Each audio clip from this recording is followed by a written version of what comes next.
know, sleep is a very mysterious subject. Scientific students of sleep are not yet at all sure what sleep is. Apparently people need it, but nobody really knows why they need it from a strictly scientific point of view.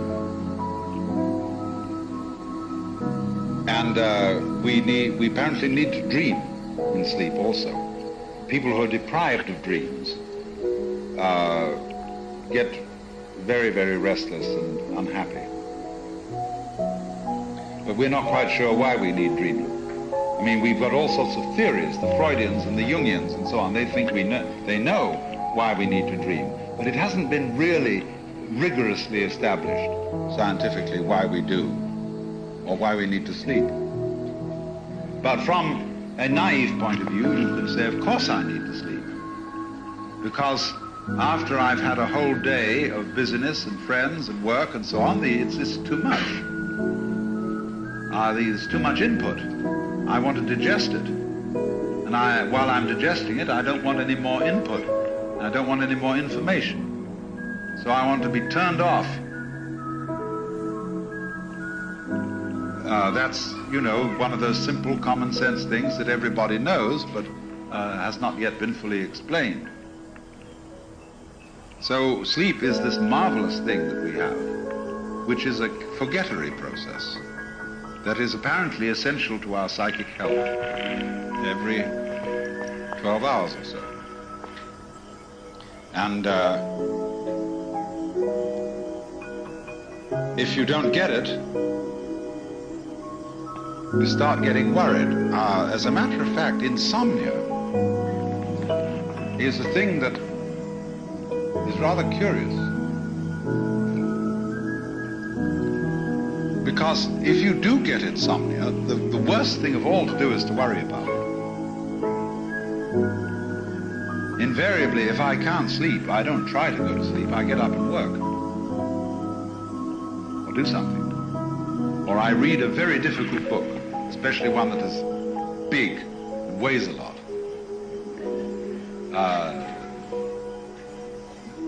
This is a good way to go to sleep. But if you have insomnia, don't ever try to go to sleep. Nobody can try to go to sleep. Lots of mothers think they can get their children, and they say, darling, try to go to sleep. Didn't your mother say to you, try to go to sleep? Or she wanted to get you out of the way. That was the only reason she said, try to go to sleep.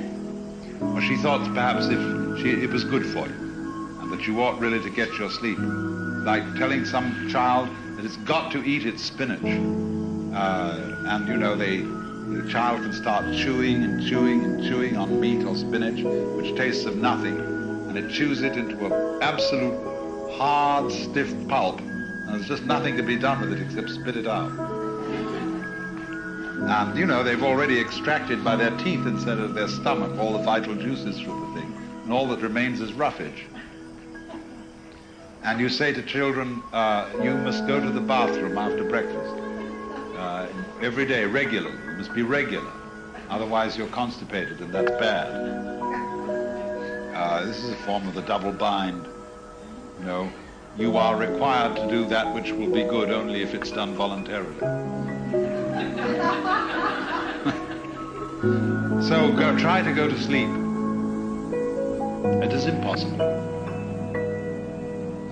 Sleep has to happen because it's a spontaneous activity, and it can be helped, as we shall see when we come to consider torpor. But by and large, sleep is a spontaneous activity. It is a way of turning yourself off to get away from the bombardment of awareness and forget, because forgetting renews.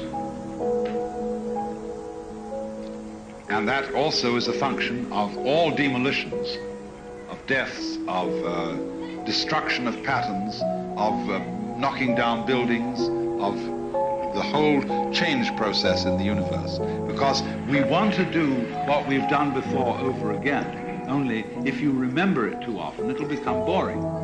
So if you forget, then you can do it again, and it'll be just as amazing as it was the first time. And so there absolutely has to be a forgettery built into this universe in just the same way and for just the same reasons that there must be an eliminative process in the body as well as an eating process. And both are vitally important. And you see, we have very different attitudes to the two. Eating is something we do socially, eliminating is something we do privately. Eating we consider, we want the all good smells and all that kind of thing. Eliminating is all bad smells and that kind of thing. Although this is largely social conditioning that tells us this. But nevertheless, these are the two sides of the game we play, and there's a spectrum between the two. So in the same way here, you have to forget, just as you have to eliminate, so that everything is renewed, because it can happen again without being boring. Things that happen all the time, in any way, begin to pass out of consciousness.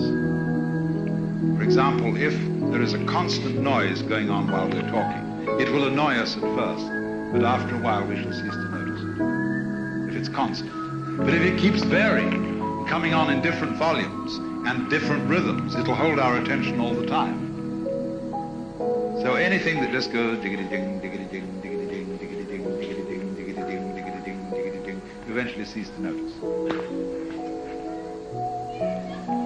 So then, sleep is the renewer, because it's a state of forgetfulness. I'm not going to go in this seminar into the whole problem of dreams. That would lead us very far afield. Now, torpor describes something approaching sleep. But this also is a valuable state because it's very comfortable. One can, in sleep, you're not aware of sleeping, but in torpor, you are aware of the comfort of tiredness and minified consciousness. It is a sort of pseudo return to the womb. And so when after a hard day's work, where people have been irritating and combative, you go home or you go to the local bar and you down a number of martinis, they turn you off and they put you into a state of near torpor, or what is quite correctly and scientifically called by this learned and funny word, narcosis.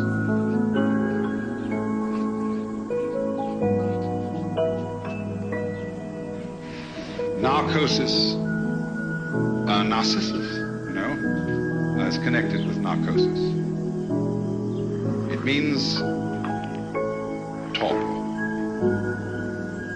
reduced consciousness, reduced sensory input. And the reason why Narcissus is associated with narcosis is that Narcissus, when he saw his reflection in the water, didn't know it was himself.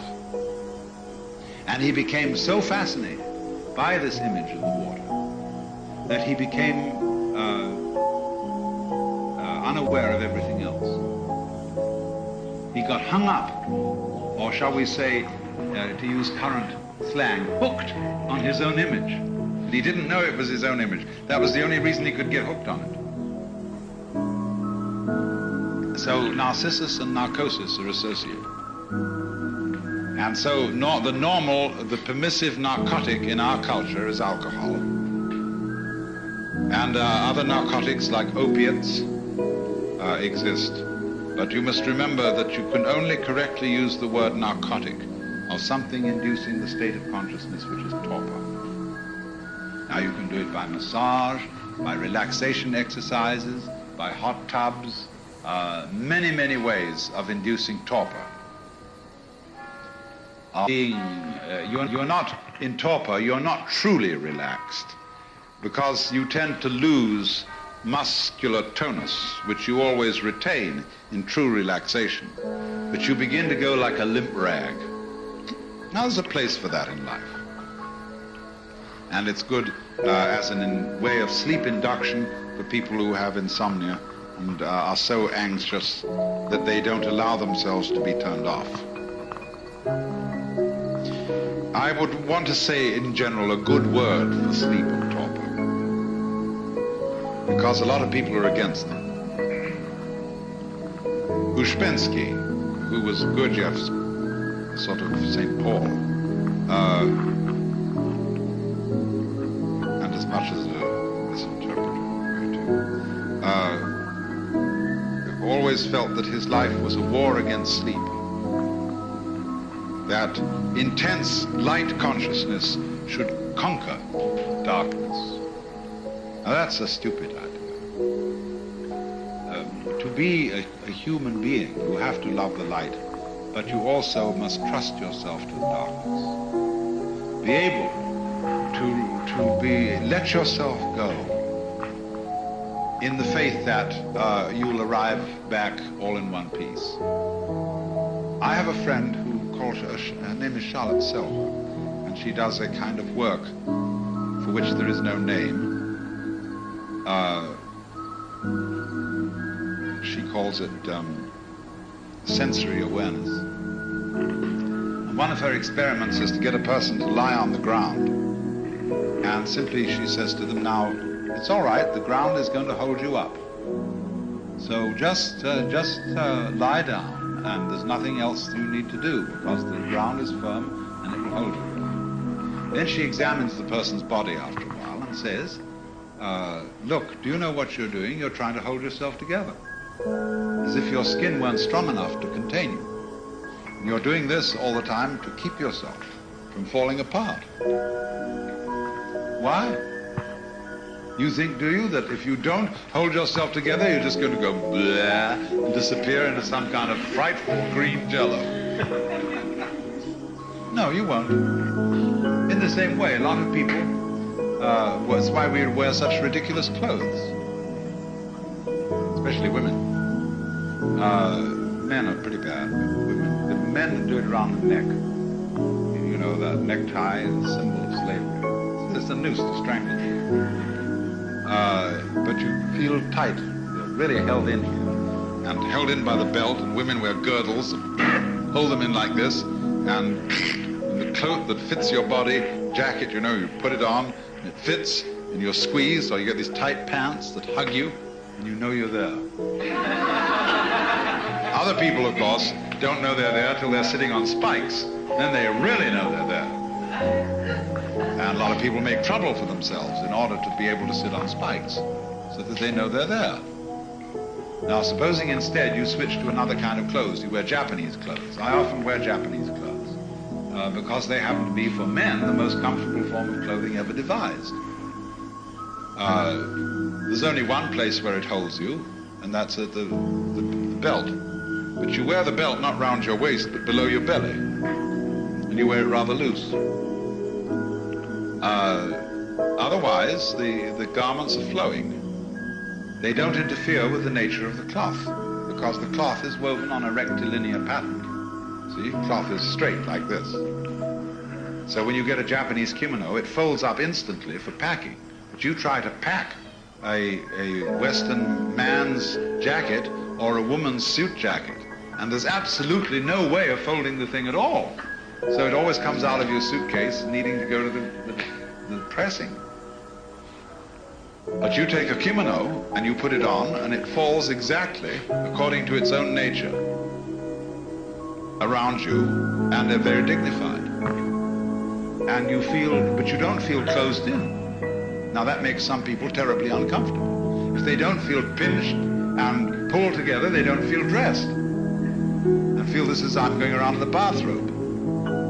And a lot of people can't wear a bathrobe beyond a certain hour of the day because they don't feel that they're respectable. I mean, you could perfectly well get up and put yourself into the most beautiful, any kind of gorgeous bathrobe you want to, and run around and do your work if you don't have to go to the office. Even if you had to go to the office, they ought to allow you to wear interesting robes. And furthermore, I once asked a Japanese why he didn't wear a kimono anymore. And he said, you can't run for a bus in a kimono. Well, it's perfectly true. Unless you hoist it up and tie it into the belt, you can't. And that's rather undignified. But the thing is that in this age that is now forthcoming, when we're going to cut down the working hours because of automation, people have got to learn to saunter and dawdle. Otherwise they'll get into mischief.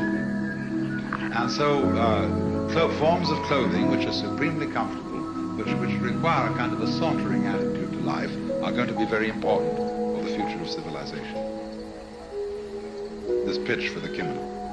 Now, but this is all to do with letting yourself go into the earth, into the darkness, as it were, and trusting the world that lies below you as much as you might trust the world that lies above you. Drop. Fall freely in space. That's a marvelous sensation. It's like floating. It's why people do skydiving. Because just until they pull that parachute, they have the sensation of flying. Even though they're dropping very fast, they get the sensation of total freedom. Whee! See? That's what everybody's looking for. So we get that in a way in sleep. The arms of Morpheus. The idea of sleep as healing. Some psychiatrists are very keen on the idea of putting their patients by hypnosis and other methods into long, long periods of sleep where they feel completely secure, looked after, nothing to worry about. I have a favorite sleeping place. It's a house on top of the hills in Hollywood. There's a great eucalyptus tree. And underneath this there is a deck. I like to get a sleeping bag and lie on my back underneath this eucalyptus tree, look up at the stars through the shadows of the leaves, just go. See, there's a marvelous feeling.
Close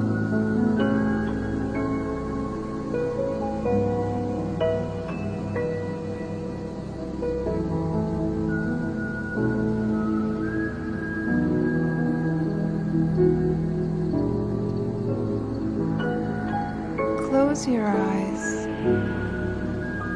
Take a deep breath in and let that breath out with a sigh. Feel your breath entering your body, filling you, relaxing you. Slowly breathing in, going deeper and deeper into a wonderful state of total relaxation. Feeling that wonderful sense of calm entering down through the top of your head, traveling downward, relaxing every muscle in your face, in your body, relaxing more deeply now, deeper than ever. Even the tiny muscles in your eyelids, allowing this wonderful state of calm relaxation to move downwards, always downwards, deeper and deeper and deeper still.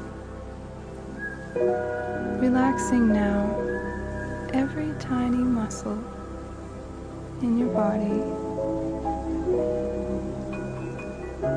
Slowly releasing the tension from the top of your head to the tips of your toes. Feeling the weight of tension releasing from your neck and your shoulders, filling you up with every breath you take, feeling even more relaxed now, arms heavy, gently letting go of all the weight and tension you've been carrying around all day. Gently letting go, relaxing even more deeply now, taking slow and gentle breaths. Noticing with every beat of your heart, even deeper sense of calm relaxation flooding through your torso, moving down, letting go of every weight and every tension, feeling so calm and so deeply relaxed now, all the way down,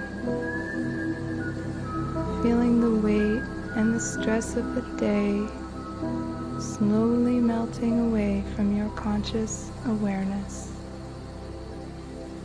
feeling perfectly comfortable, perfectly safe, and perfectly relaxed, now more than ever before. Just like that. And you become aware that you're floating down a river. Listen to the stream as it bubbles and flows around smooth river stones, caressing the grassy shoreline, gently floating by, the weight of your body fully, effortlessly supported by the current. The clear blue sky stretching endlessly overhead, noticing soft, fluffy clouds lazily shifting through the blue sky above you.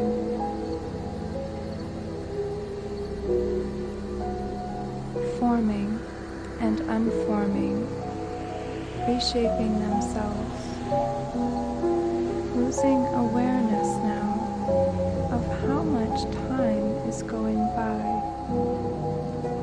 simply resting. resting, floating, gazing upwards into the clear blue sky, watching the clouds, noticing the familiar shapes, the innocence you feel, a reminder of simpler times, long moments spent in nature,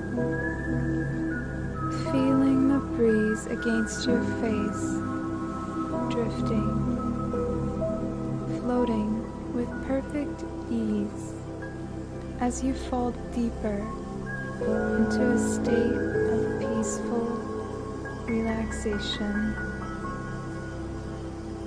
Each breath filling your body and mind with a sense of calm, letting go of the words, thoughts, and worries of the day. Letting go now of troubling cares and concerns.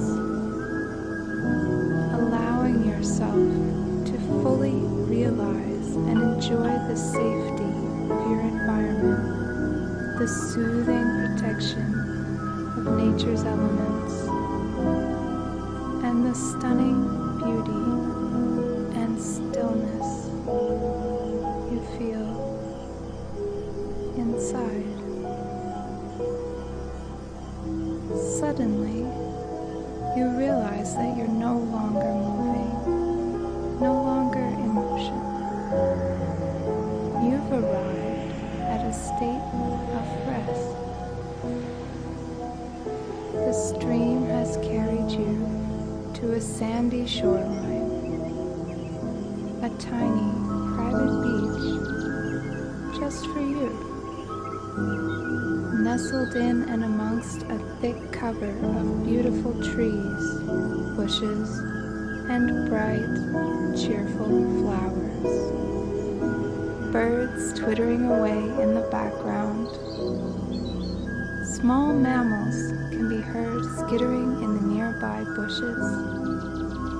Bees hovering past you on the way to the flowers. The sound of the river behind you, rushing gently by in a soothing, unending flow around the bend and out of sight.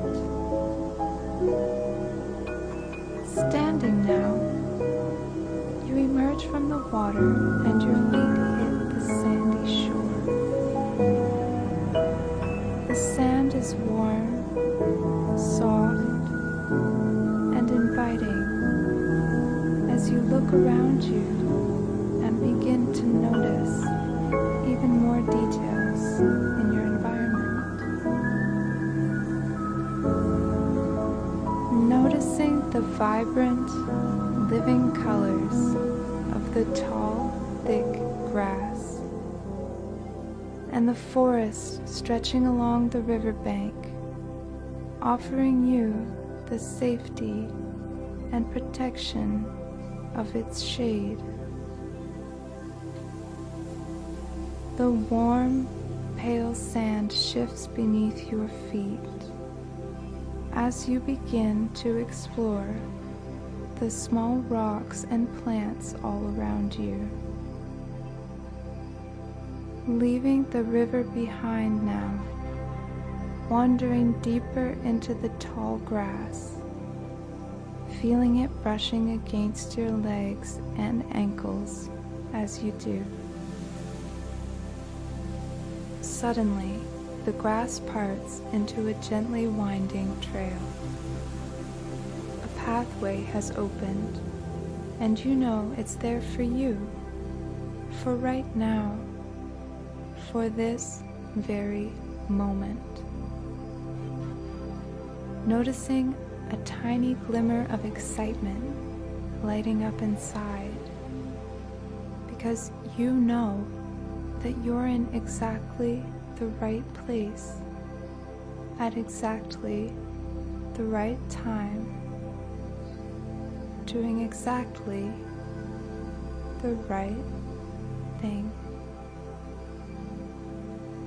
Following the path in front of you, growing more excited, more interested, more engaged, but still noticing that calm, unshakable relaxation you created in the river. The daylight is moving across the sky, the setting sun painting stunning pink, purple, and orange rays across the sky above the trees. As the dusk settles, the enchanting vision of 1,000 sunsets is resting in your heart,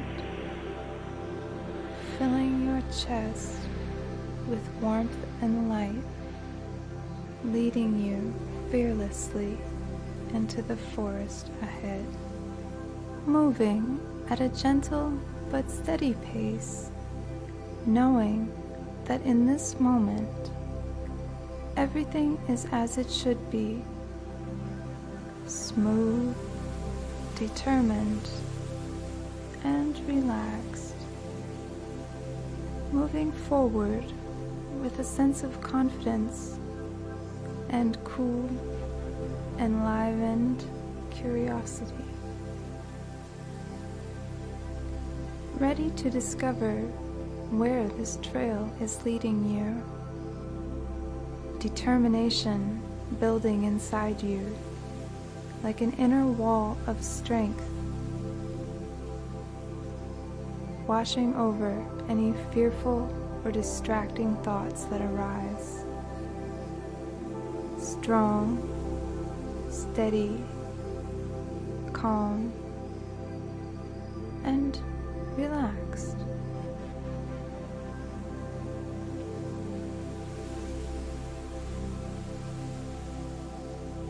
Ready to discover where this trail is leading you.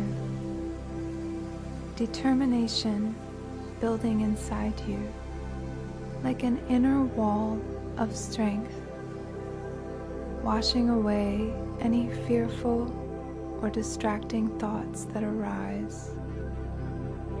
Strong, steady, calm, and relaxed.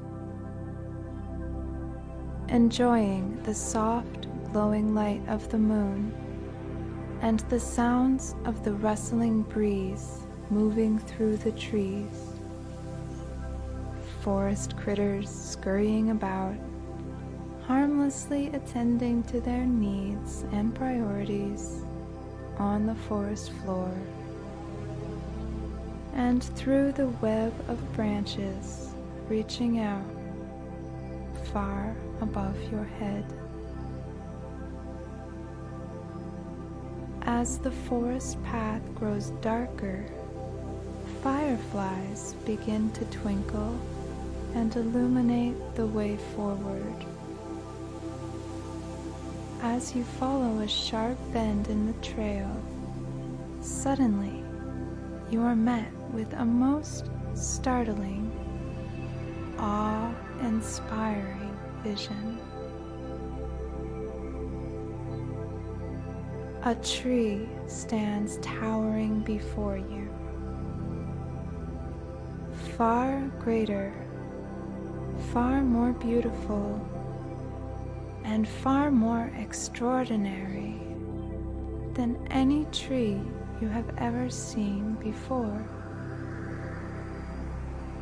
A gentle giant, illuminated by a soft, pale green light, the source of which you cannot know or identify.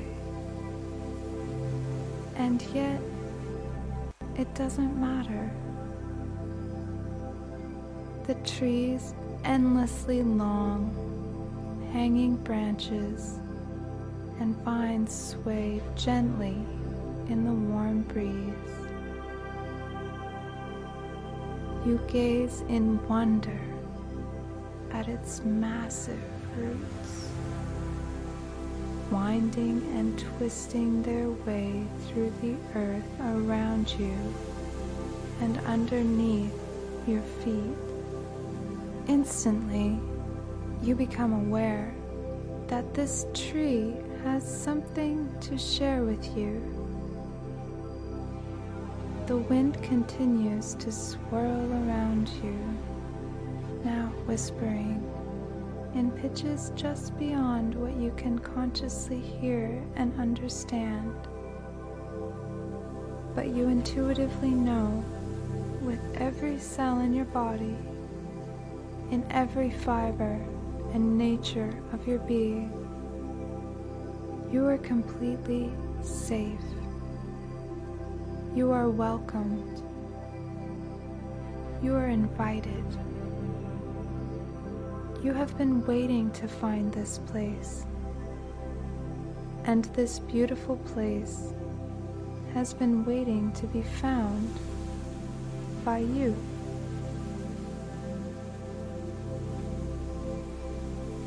You sense intuitively that this extraordinary tree has appeared to you as a guide to show you something very important, something very special about you.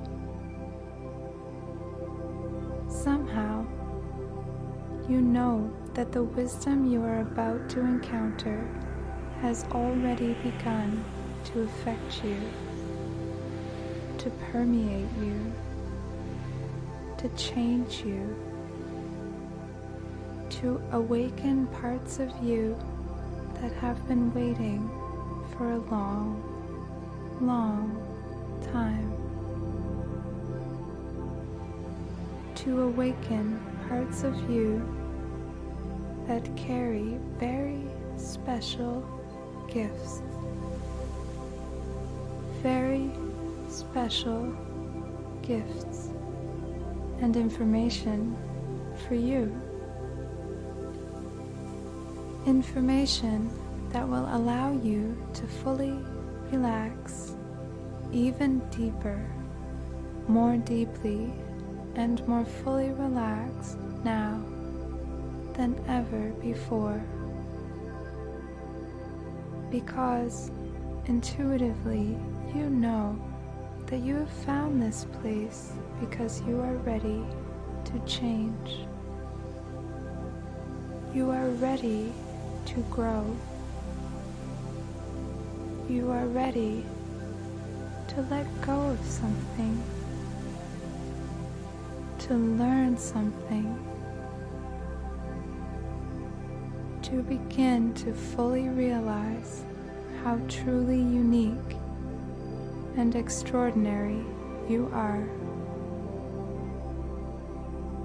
And as you stand here in this place, gazing at this magnificent tree, you notice a doorway has opened in the space in front of you. A doorway that calls for you to enter, feeling its pull, safely, gently guiding you down, inward, deeper, into a wonderful state of total relaxation. About to enter the space inside this ancient tree, the source of its knowledge, its wisdom, and its peace. As you enter into the dark space inside this beautiful tree, noticing how calm you feel, noticing how deeply and fully relaxed you are.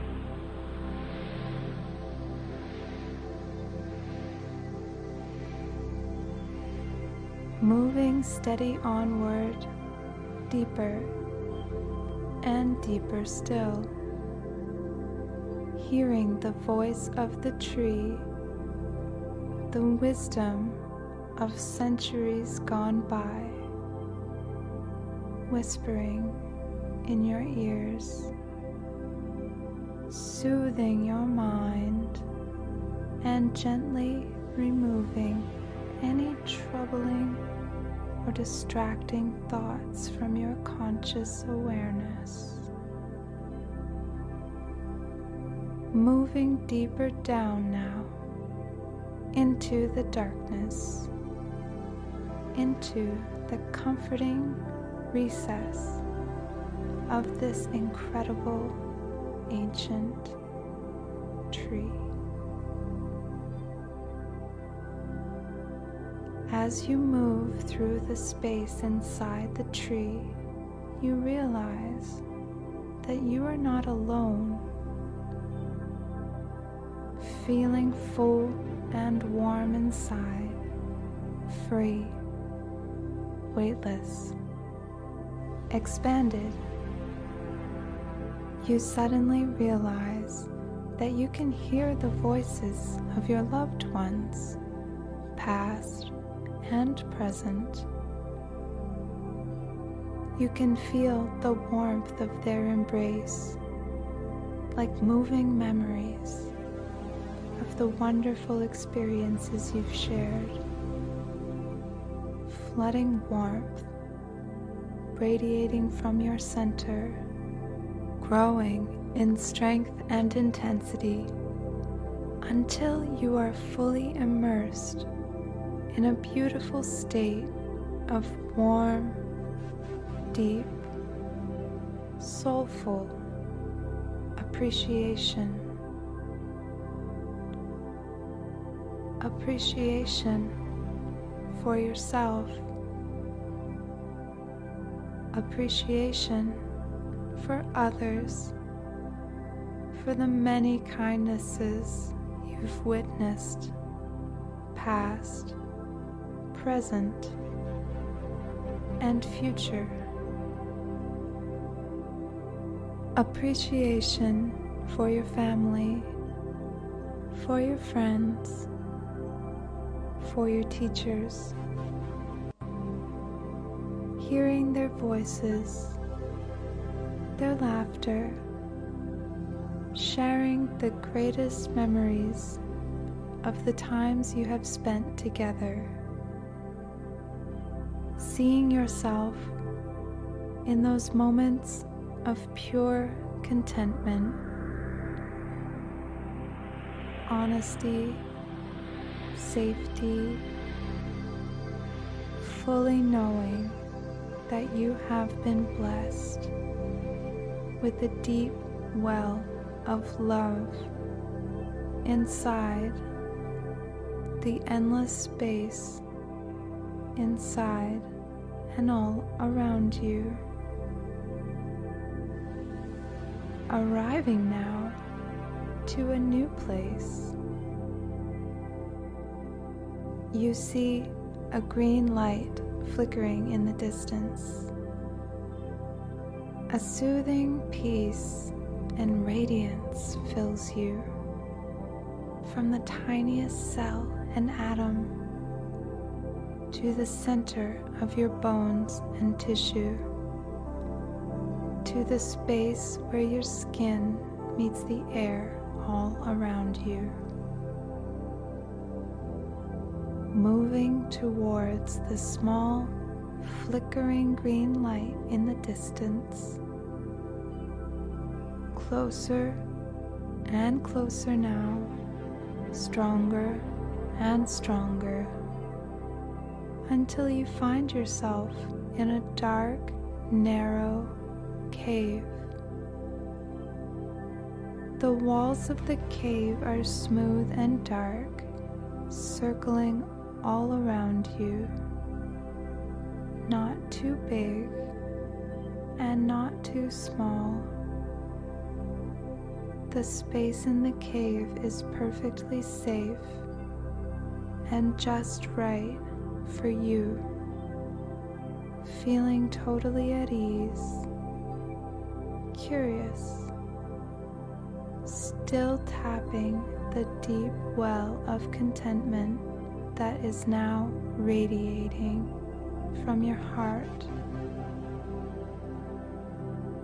In the center of the space, coming from the ground, atop a small mound of glittering green crystals, you see an emerald flame.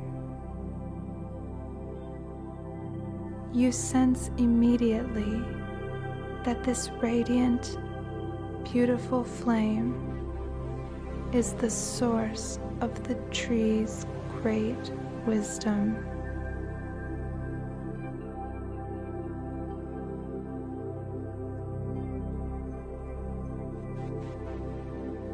The emerald flame is the source of the wisdom and the guidance that you are seeking. The emerald flame, a source of deep, nurturing compassion and a sense of wholeness and connection unlike anything you've ever felt before. Transfixed by the radiant glow of the emerald flame, you rest here, absorbed in its beauty. The flame calls you, teases you, beckons you closer with an invitation for even deeper rest, restoration, and total relaxation. Never taking your eyes from its emerald light, you move closer, feeling the warmth and acceptance that radiates outward, touching everything around and inside of you, changing you, releasing everything that no longer serves you, making it impossible for you to feel anything other than completely calm, relaxed, and at ease.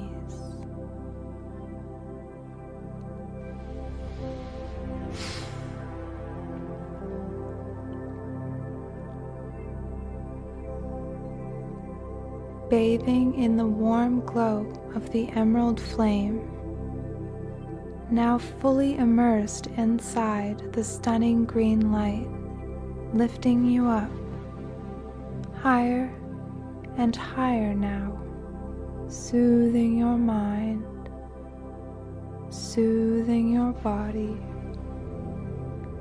restoring you to your ideal way of being. Breathing deeply, lifting up now, feeling the light of the emerald flame releasing you from all troubles, freeing you from all worrying and distracting thoughts, no longer able to recall or remember what was bothering you only days, weeks, or hours ago. Feeling fully connected, absorbing all goodness, resting in this place of safety and peace. A sense of acceptance in every fiber of your being. A sense that no matter what has happened in the past, the ancient tree has shared this beautiful light and wisdom with you, knowing that now you can finally rest in complete and utter safety, free in the knowledge that you are truly loved, truly cared for, and truly accepted. And finally, when you're ready, the tree is telling you that it's time to go home now.